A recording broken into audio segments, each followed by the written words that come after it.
Broadcasting Region 1. This is BBS. Bicol Broadcasting Systems Incorporated. DWLV 91.9 MHz. Your news and music stations. BBS. Basta Bareta. Sigurado.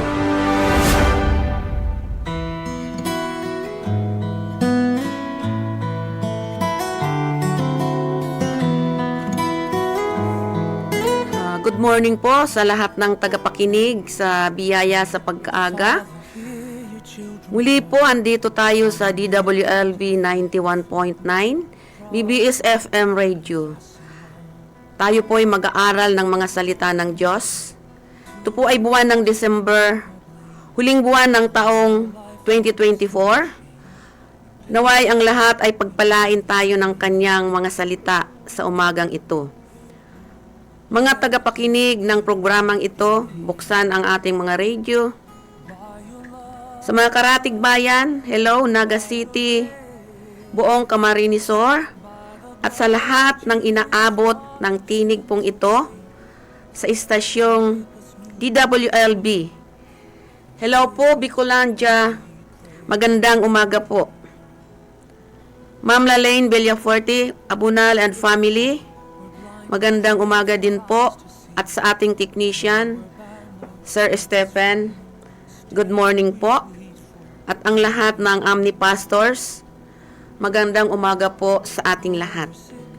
At ako po ay si Pastora Margarita de los Santos, tagapamahayag ng salita ng Diyos.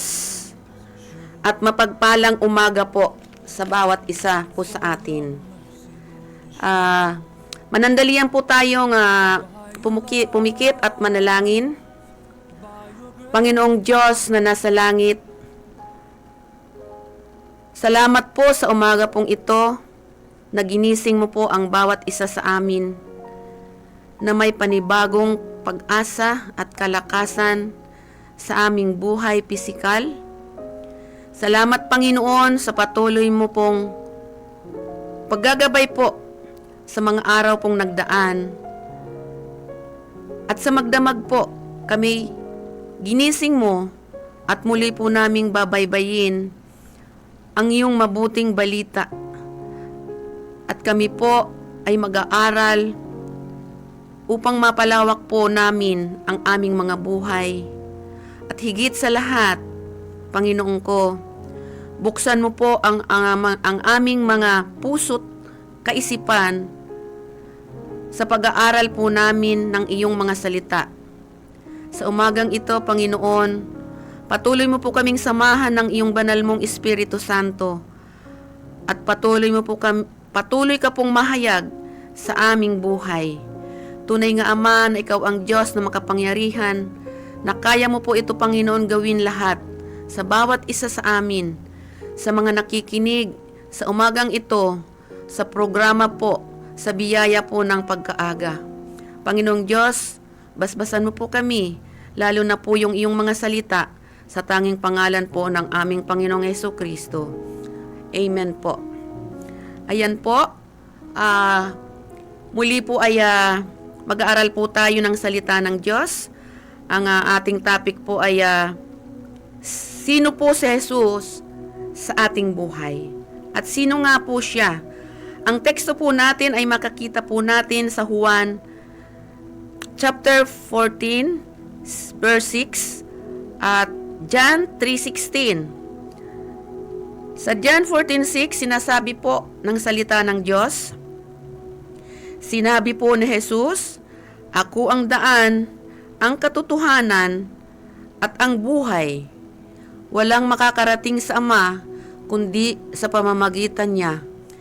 Ito po yung sabi po ng ating salita ng Diyos. Sa John 3:16 po, sabi po dito, gayon na lamang ang pag-ibig ng Diyos sa sanlibutan, kaya ibinigay niya ang kanyang bugtong na anak na si Jesucristo upang ang sumampalataya po sa kanya ay hindi mapahamak, kundi magkaroon ng buhay na walang hanggan. So, amen po. Tunay nga po na napakabuti sa umagang ito dahil ang Diyos po natin ay binibigyan po tayo ng pagkakataon na makapakinig po at maihayag po natin ang buhay niya po, na tayo po ay magkaroon po tayo ng buhay na kaya-aya po sa Kanya at tayo po ay magkaroon po ng kaligtasan. So, today po is the month of December when Jesus Christ our Lord was born. This month is a joyful month. At alam ko po na pag dumating na po ang buwan po ng December, ang sabi po ng isip po natin at puso, lalo na po sa mga bata, masaya po sila at December na po. At marami pong regalo. Yun po yung mga nasa isip po ng mga batang maliliit na tuwing December po ay talagang nagre-rejoice po sila sa kapanganakan po ng ating Panginoong Hesus. So this month is a joyful month. Sabi nga on how Jesus Christ celebrated Him. Throughout the world, especially po ang ating bansang Pilipinas, they are rejoicing the name of Jesus Christ our Lord.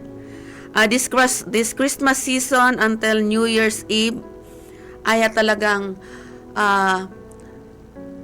meron ng mga nakaprepare po ng mga pagkain, ng mga masasarap, pero po ang hindi lang po doon. At higit na masaya ang bawat isa kung alam po natin kung sino po si Jesus sa buhay po ng bawat isa o buhay po natin. At bakit po si Jesus, siya po yung buhay po natin. Ito po, tinawag po siyang anak ng Diyos dahil po siya ang buhay na Diyos na di nakikita. So, ang Diyos po natin ay hindi po nakikita, gagaya po ng ating Panginoong Hesus na siya po ay namatay at sa kapanahunan po ngayon, siya po ay nasa trono ng ating Panginoong Ama na nasa langit. Hindi na rin po natin siya nakikita, ngunit ang kanyang banal na Espiritu Santo po ay siya pong kaagapay po natin.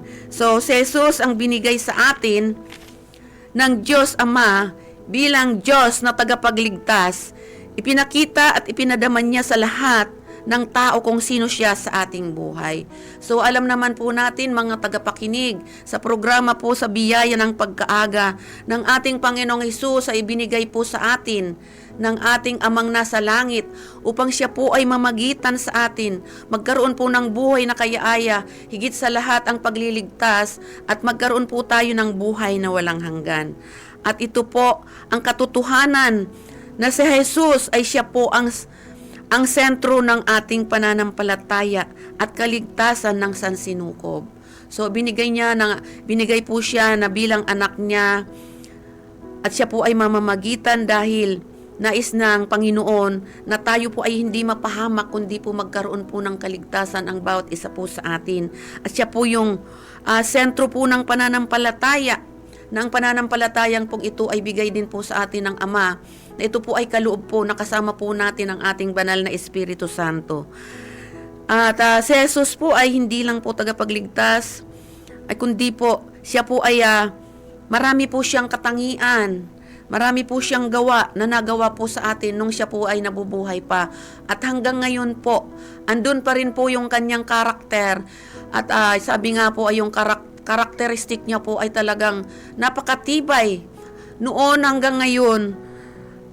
Lalo na po nung siya po ay nabubuhay pa, talagang pinakita po dito po sa sanlibutan ito na ang kanyang katangian po talagang naganap po.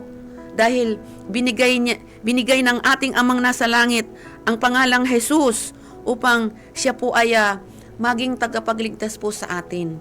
So, meron po siyang mga gawa na nagpapaliwanag sa kanya bilang Panginoon at kanyang kahalagahan sa ating buhay.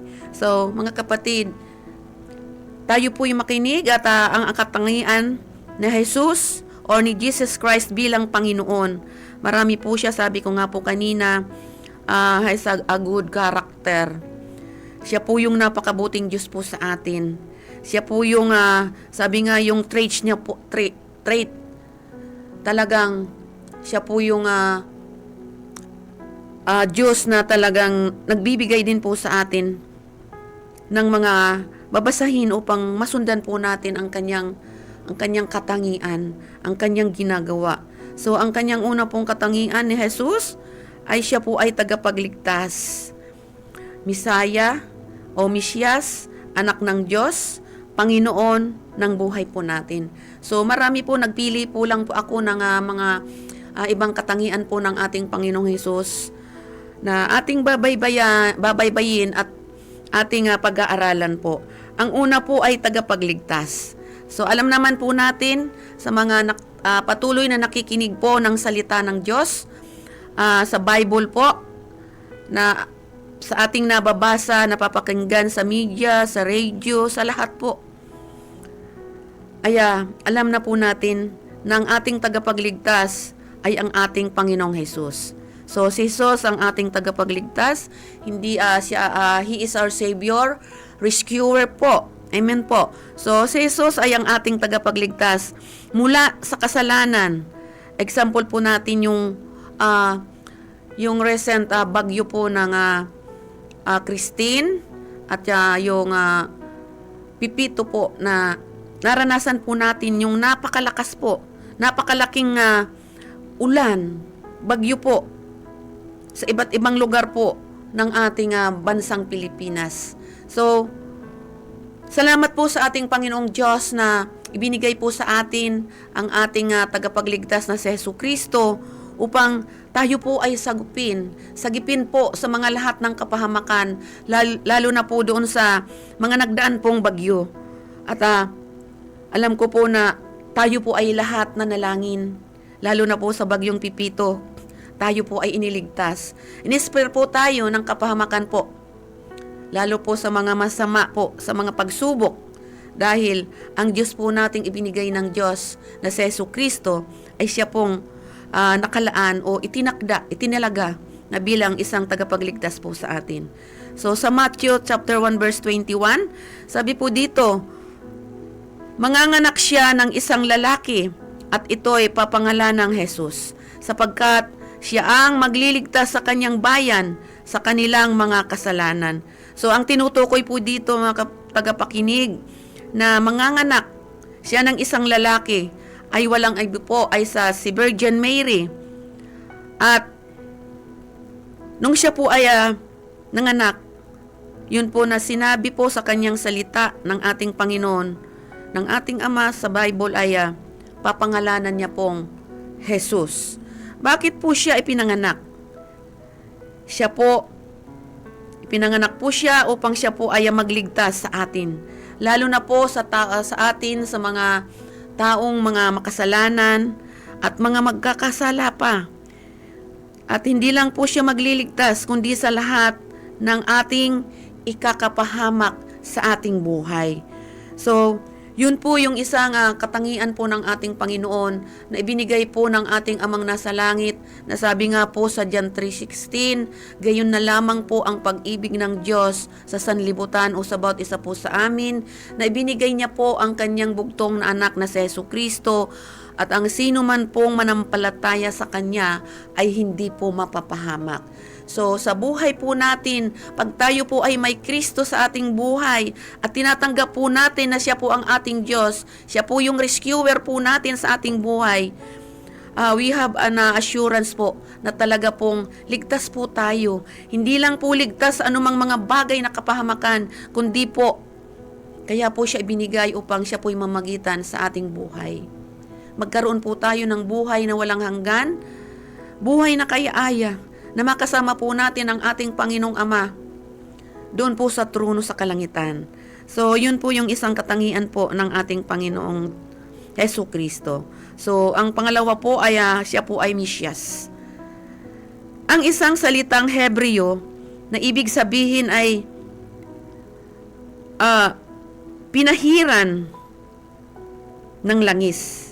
Ito po sa konteksto po ng mga Kristyanismo at Judaismo. Ang Mesiyas po ay tumutukoy sa isang taong pinili ng Diyos upang magligtas sa sangkatauhan mula sa kasalanan at pagkakasalanan. Ang Mesiyas po, alam po natin na si Jesus po ang anak ng Diyos. Nang sabi po sa John chapter 4 verse 9, ito ay inihayag ng Diyos ang kanyang pag-ibig sa atin nang suguin niya ang kanyang bugtong na anak na si Jesus upang magkaroon tayo ng buhay sa pamamagitan niya. Walang iba po. Ito po ay ang ating Panginoong Jesus na siya po ay binigay po din ng ating Ama na ang kanyang isang katangian ay siya po ay Mesyas. Yun po yun na this December po, higit sa lahat sa kapanganakan niya po ay talagang nagbubunyi. Nagre-rejoice po ang lahat ng mga kakristyanuhan na natutuwa po sila na may isang Mesyas na ibinigay ng ating Diyos, ipinanganak ng ating ina na si Birhen Maria. Ngunit ito po ay sa kanyang panganganak, kinasihan po siya ng banal na Espiritu Santo. So yun po yun na talaga na ang pag-ibig po ng Diyos Ama sa atin, ibinigay niya po, isinugo po sa atin ang Panginoong Hesukristo, pinanganak upang siya po ay tayo po ay iligtas sa anumang mga bagay sa ating buhay. At siya ang kahulugan kung bakit po sa kapanahunan po ngayong buwan ay talagang ang bawat isa po sa atin ay masayang masaya dahil makikita po natin at mararanasan po natin ang pag-ibig ng Diyos Ama na ating Panginoong Hesus ay sabi nga po sa Bicol ay mamumundag. Ipapanganak siya ng isang birhen ng pangalan ay si Jesus. At para po sa ikaliligtas po ng sanlibutan sa mga nananampalataya po sa Kanya. At ito po ay ang ating Panginoong Hesus.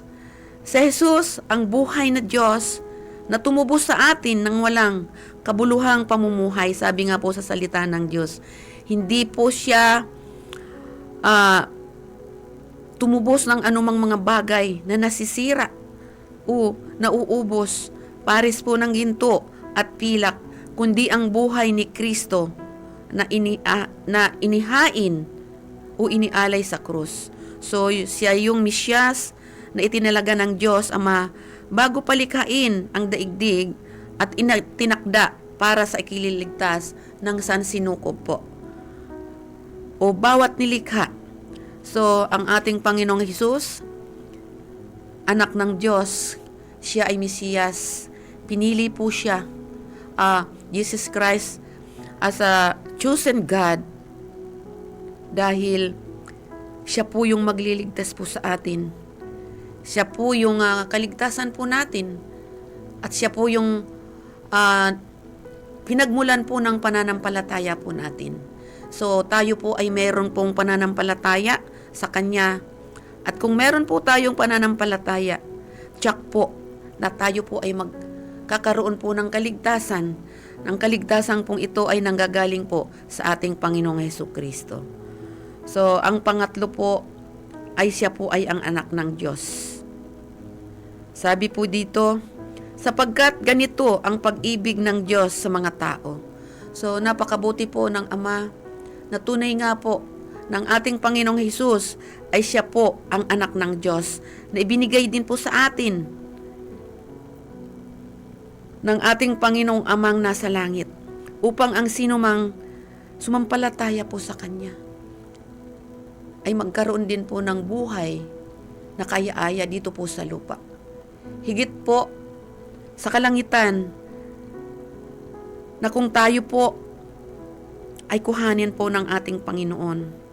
Itong anak ng Diyos po na ito sa Kanyang katangian, tiyak po na pag tayo po ay sumampalataya sa Kanya, na siya lang po ang Diyos na ibinigay po ng Ama, magkakaroon na po tayo ng assurance po. Dito pa po sa lupa at sa langit, magkakaroon po tayo ng kaligtasan. Yung buhay na inihain o buhay na ipinangako po sa atin ng ating Panginoong Hesukristo na may kaligtasan sa mga kasalanan. At ang anak ng Diyos na si Jesus, siya po yung kaisa-isang anak. Wala pong iba, kundi ang ating Panginoong Hesus. Nasabi po doon sa teksto po natin ang sinumang sumampalataya sa Kanya ay hindi po mapapahamak ang buhay o ang kanilang kaluluwa at para po magkaroon din po ng buhay na walang hanggan. So sa makatuwid mga tagapakinig, ang anak ng Diyos ay si Jesus. Siya ang Mesyas, tagapagligtas sa ating buhay. Siya po ay may pag-ibig sa atin. At ipinadama niya po ang kanyang pag-ibig sa atin nung siya po ay nabayubay sa krus ng Kalbaryo at siya po ay namatay. Tinubos niya po tayo sa kanyang dugo, sa kanyang pagkamatay sa krus, sa kanyang paghihirap upang tayo po ay maligtas. Maligtas ang lahat ng bayan, lahat ng bansa, o buong mundo po. Dahil po sa kanyang pag-ibig, ang ating Panginoong Diyos na si Jesus, siya lamang po ang kaligtasan ng bawat isa, unang sangsinukob, unang buong mundo na ibinigay po ng ating Panginoong Ama. So, yun po yung anak ng Diyos na si Jesus na December 25 ay talagang we are rejoicing na may kagalakan po na sinasalubong po natin ang pagpanganak po ng ating Panginoong Jesus na siya pong tagapagligtas po natin sa ating buhay. At ang isa pong katangian pa po ay Panginoon ng buhay po natin. Sabi po sa awit 121 verse 7 to 8, iingatan ka ng Panginoon sa anumang kapahamakan, pati ang buhay mo'y kanyang iingatan. Ang Panginoon mag-iingat sa inyo saan man, nasaan ka man ngayon at magpakailanman. So yun po, yung Panginoon po natin sa ating buhay, na saan man po tayo pumunta, saan man tayo po ay naroon, ang Diyos po ay sumasa atin at kasama po natin ang kanyang banal na Espiritu Santo na siya pong maggagabay po sa atin upang hindi po tayo mapahamak dahil ang Diyos po natin ay siyang Panginoon na nag-iingat sa bawat isa po sa atin. Si Jesus ay siyang isang Panginoon na gumagawa o kumikilos sa ating buhay upang tayo po ay malayo sa anumang kapahamakan na sinabi nga po, saan man po tayo pumunta, siya po ang ating kasama. Iingatan po tayo ngayon at magpakailanman. So, sa mga nangyayari po sa atin, tanggapin po natin na ang Diyos po sa araw-araw po natin na ginagawa. Ang Diyos po ay siyang nag-iingat po sa atin upang tayo po ay makapanagumpay sa buhay po natin dito po sa lupa. Dahil po dito po sa lupa, nariyan po yung kapahamakan sa araw-araw, sa oras-oras, sa minuto. Naririnig naman po natin sa media, lalo na po pag tayo po ay may mga gadget, may mga TV, radio, naroon po yung kapahamakan na nangyayari dito po sa mundo. Dito po sa ating lugar, dito po sa bansang Pilipinas, nariyan po yung kapahamakan. Pero pag we are connected sa ating Panginoon, na siya po yung nagbigay po sa atin ng buhay, ilalayo po tayo sa anumang kapahamakan at naroon po yung pag-iingat po sa atin. Siya po yung shield po natin. Siya po yung tunay na nagko-cover po sa atin ng kanyang banal na dugo upang mailigtas po tayo. Hindi po tayo mapahamak sa pang-araw-araw po natin. So, ito po yung ginawa po ng ating Panginoon sa ating buhay sa araw-araw at patuloy po na nag-iingat ng buong buhay po natin. So, napakabuti po ng ating Panginoong Diyos na tunay nga na ang kanyang katangian ay narinig po natin at nababasa po natin sa ating mga Bible. So, doon po tayo sa mga gawa At ang oras po natin ay napakaikli na talagang ang nais po ng Diyos sa kahit ganun pa man na maikli ang kanyang ang ating oras, ginawa rin po ng Diyos na mahayag po ang kanyang mga katangian at kanyang mga gawa. So ito po yung mga gawa po ng ating Panginoong Hesus. Hallelujah, na nung siya po ay nabubuhay, siya po ay Diyos nang nagpapagaling sa may mga sakit. Siya po ay nagpapatawad sa atin, sa ating mga kasalanan. At siya rin po ang nagbibigay ng pag-asa. Dahil ang Diyos po natin ay hindi po nakikita. Maniwala po tayo na siya po yung pag-asa po natin. At ang isa po, siya po ang nag-alay ng buhay para po sa ikaliligtas ng bawat sangkatauhan. So, ang Diyos po natin tunay nga na pag nabasa po natin mga kapatid sa kanyang mga salita, ay siya po ay nagpapagaling sa anumang mga sakit, mga karamdaman. On the time po na siya po ay naglalakad po sa buong mundo, nakita po natin, nakita ng mga tao, at nababasa po natin na pinatunayan po ng Diyos na siya po ay nagpapagaling. Lalo na po yung kapangyarihan ibinigay po sa pilay, bulag, pipi, at bingi. Talagang pinatunayan po ng ating Panginoon na ang apat pong ito na mga may mga sakit ay nakakita ang bulag, nakadinig ang bingi, nakapagsalita ang pipi, nakakita ang lahat po na may sakit sa kapangyarihan po ng ating Panginoon. So, hindi lang po yun ang kanyang pinagaling, kundi hanggang ngayon po ay siya po ay nagpapagaling. So, nagpapatawad po siya sa ating mga kasalanan, nagbibigay pag-asa. So, ang Diyos po natin ay pag-asa dahil siya po yung buhay po natin na ibinigay po ng ating Panginoon. So, salamat po sa buhay po natin na sa sumandaling oras po ay tayo po ay nakapakinig ng maikling salita po ng ating Panginoon. So, binabati ko po ang lahat pong mga kapastoran na nagpapagamit po sa buong bansang Pilipinas, sa buong mundo. Binabati ko po ang Maygea family ng Naga City. Binabati ko po ang lahat ng kapastoran ng AMNI, si Pastora Merna Aguilar ng AMNI, ang ating prayer committee, si Pastor Bulanyo. Salamat po sa bawat isa. Tunay nga po na mapagpala ang salita ng Diyos sa umagang ito at tayo po'y manalangin. Tunay nga, Ama, at kayo po ang mapagpala sa mga salitang nahayag po sa bawat isa sa mga nakinig po.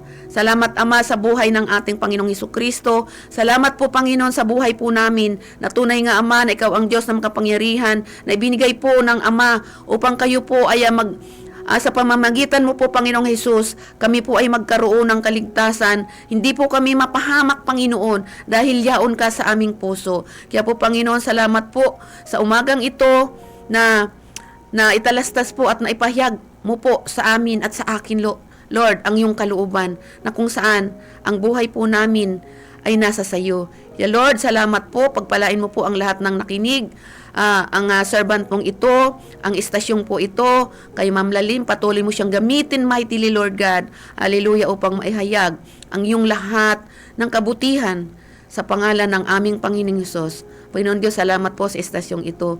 Tunay nga na pagpalain mo po ang umagang ito ang maghapon at matapos ang Disembreng ito at salubungin po ng bawat isa ng napakagandang celebration po, lalo na po sa New Year's Day.